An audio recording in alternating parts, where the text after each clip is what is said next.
Pour mieux s'immerger dans la réalité politique, sécuritaire, économique et sociale d'Israël, connectez-vous chaque matin sur Studio Kalita.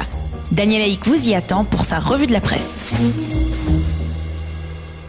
C'est l'heure de la revue de la presse et des médias israéliens avec cette information dont nous avons parlé un peu avec le professeur Emmanuel Navon et qui est en fait d'une certaine manière l'information principale de cette matinée. Il y a quelques heures, en pleine nuit en Israël et en soirée à New York, le Premier ministre israélien Binyamin Netanyahou s'est entretenu pour la première fois en public avec le président égyptien Abdel Fattah al-Sisi. Les quotidiens israéliens ont bouclé cette nuit avant la tenue ou avant même l'annonce de cette rencontre, mais les sites d'information nous en montrent des photos. On voit les deux leaders israéliens et égyptiens se serrer la main très chaleureusement. Ils sont tous les deux très souriants. On sait que les deux leaders ont débattu au cours de cette rencontre des chances de relance du processus de paix et de l'implication de l'Égypte dans les tentatives de rapprochement annoncées récemment au cours des derniers jours entre le Hamas et l'autorité palestinienne. Le correspondant de la radio israélienne qui accompagne Binyamin Netanyahou à New York, Amir Bar-Shalom, a souligné, je cite, le courage du président Al-Sisi qui n'a pas craint de rencontrer publiquement à l'ONU le Premier ministre israélien. Selon Amir Bar-Shalom, cette rencontre est un message destiné à l'autorité palestinienne et au Hamas, un message qui entend confirmer le rapprochement donc entre les leaders des deux pays, de l'Égypte et d'Israël, qui ont des intérêts sécuritaires régionaux communs. Bar-Shalom souligne que Binyamin Netanyahou et Al-Sisi se sont parlé au cours des dernières semaines à 2 reprises au moins au téléphone. Et le Haaretz révèle que les deux leaders israéliens et égyptiens s'étaient déjà rencontrés à 2 reprises, apparemment en février et en mars 2016, mais secrètement cette fois. C'était une première fois à Aqaba en Jordanie en présence de John Kerry, la seconde fois au Caire, cette fois en compagnie apparemment d'Yitzhak Herzog, le chef de l'opposition, et dans le cadre de tentatives de former en Israël un gouvernement d'union nationale qui aurait été capable de relancer le processus de paix israélo-palestinien. Le grand titre, toutefois, ce matin dans la presse israélienne, c'est bien entendu la 3e rencontre entre le président américain Donald Trump et le Premier ministre israélien Binyamin Netanyahou depuis l'arrivée de Trump à la Maison-Blanche il y a 9 mois. Une rencontre qui a porté essentiellement sur la menace du nucléaire iranien, mais qui a également permis aux deux hommes d'évoquer les opportunités de paix au Proche-Orient. En introduction de cette rencontre, Binyamin Netanyahou a affirmé devant les médias, avec le président Trump à ses côtés, il a affirmé au président Trump que sous son leadership, jamais les relations israélo-américaines n'avaient été aussi solides.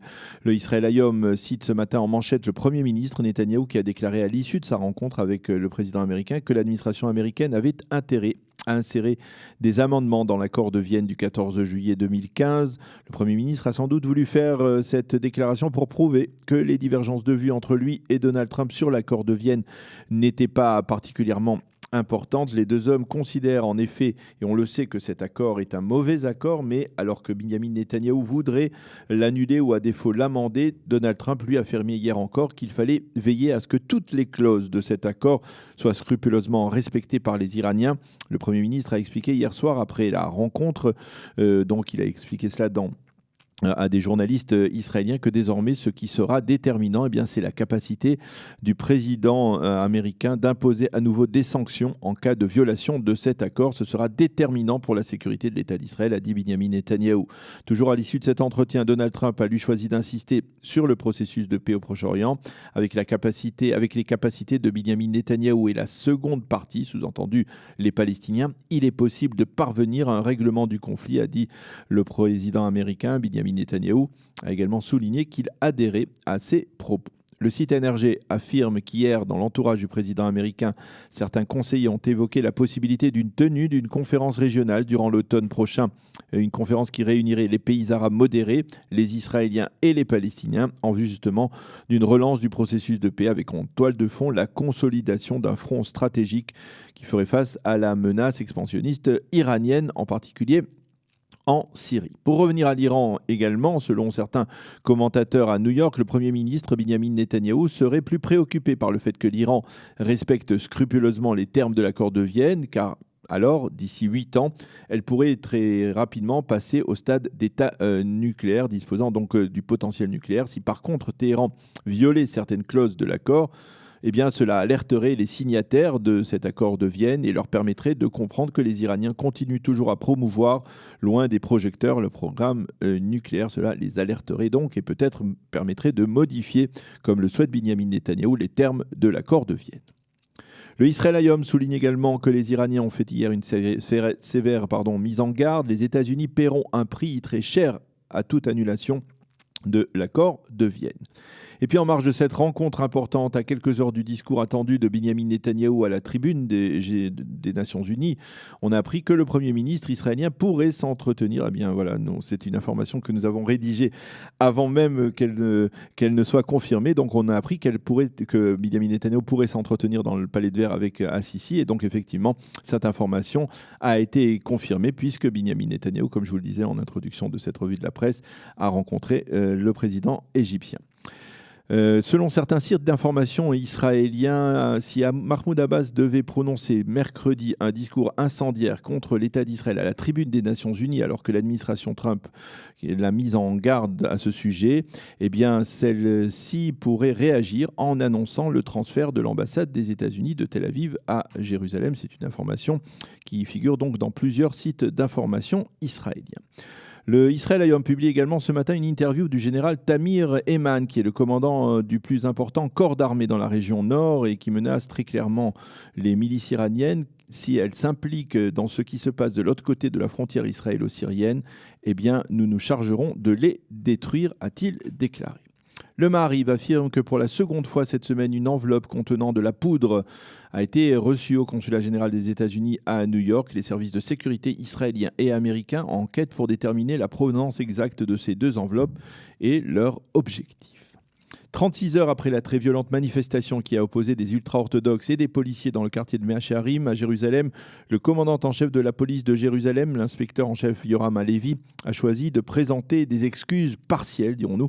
Si nous avons agi avec violence contre les manifestants, je m'en excuse, mais a-t-il tenu à préciser tout de suite après, je pense que c'était apparemment ce qu'il recherchait. Du côté des ultra-orthodoxes, on dresse un dossier actuellement composé de témoignages de manifestants qui auraient été brutalisés par les forces de l'ordre. Il faut souligner qu'hier, durant toute la journée, la radio israélienne a traité de cette violence policière en mentionnant en évidence la photo qui faisait hier la une du Yediot Aharonot et que je vous mentionnais, celle d'un policier à cheval dont le cheval piétinait brutalement plusieurs manifestants à terre. Les journaux et les sites d'information, en particulier les sites orthodoxes, font l'écho d'un terrible drame qui s'est produit hier dans le nord du pays, le long du Jourdain. Un père de 15 enfants s'est noyé après avoir réussi à sauver l'une de ses filles qui était en difficulté dans le fleuve. La victime avait 46 ans. Il s'agit du Rav Shlomo Zalman Bloy, un rabbin très connu dans les milieux orthodoxes de l'Agudat Israël à Jérusalem. Et puis à la veille de Rosh Hashanah, le site NRJ a choisi de nous proposer une visite virtuelle de ceux qu'il a considéré être comme les 10 plus belles synagogues d'Israël. Parmi ces synagogues, la plus célèbre est la Chourva, qui est située dans la vieille ville de Jérusalem. Il s'agit d'une synagogue qui a été détruite à plusieurs reprises et qui a été reconstruite il y a quelques années, qui est splendide, il faut l'avouer. On peut également découvrir une autre synagogue particulièrement jolie, la synagogue d'Emmanuel à Kiryat Ata, près de Haïfa, ou encore celle de Zechor le Avraham à Petah Tikva, qui sont apparemment de véritables joyaux. Et puis nous terminerons cette revue de la presse à moins de 2 jours de Rosh Hashanah en vous fournissant quelques données qui figurent ce matin dans certains journaux israéliens et en une du Yediot Aharonot.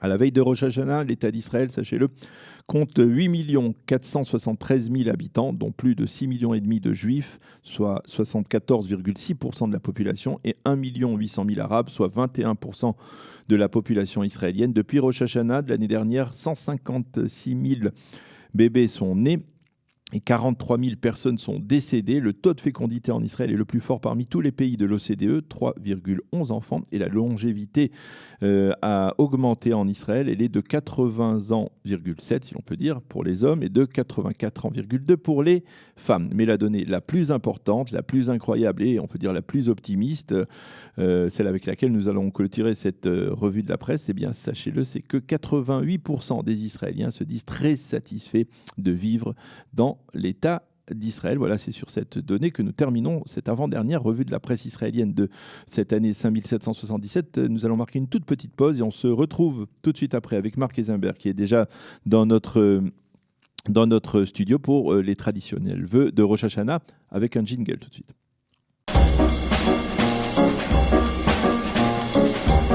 Pour mieux s'immerger dans la réalité politique, sécuritaire, économique et sociale d'Israël, connectez-vous chaque matin sur Studio Kalita. Daniel Haïk vous y attend pour sa revue de la presse.